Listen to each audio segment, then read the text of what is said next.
Виолончел 16-кылымдын башында пайда болгон.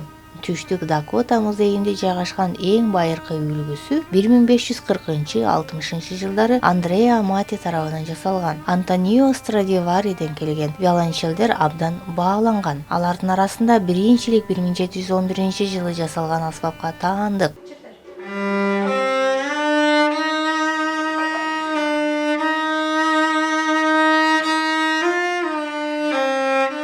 Виолончелдин пайда болушу 15-кылымдын аягы, 16-кылымдын башында элдик жаа аспаптарынын узакка созулган өнүгүшүнүн натыйжасында келип чыккан. Алгач ар кандай ансамбльдерде бас аспап катары ырдоону же жогорку аспапта, мисалы үчүн скрипка, флейта жана башкаларды аткарууну куштоо үчүн колдонулуп келген.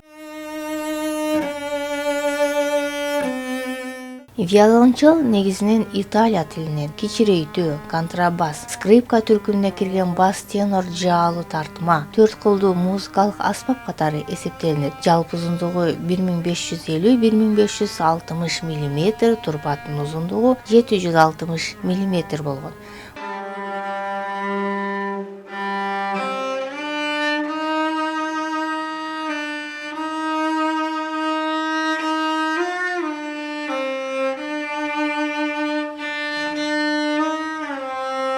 Он 17-18 кылымдарда италиялык усталар Гварнери, орус усталары Батов, Витачи, Подгорный жана башкалар мыкты үлгүлөрүн жасап чыккан. Ал эми композиторлор Бах, Бетховен, Григ, Шопен, Чайковский, Шостакович жана башкалар виолончелди атайын концерттерде жана сонаталарда ойноо үчүн ноталарын жазып чыгышкан.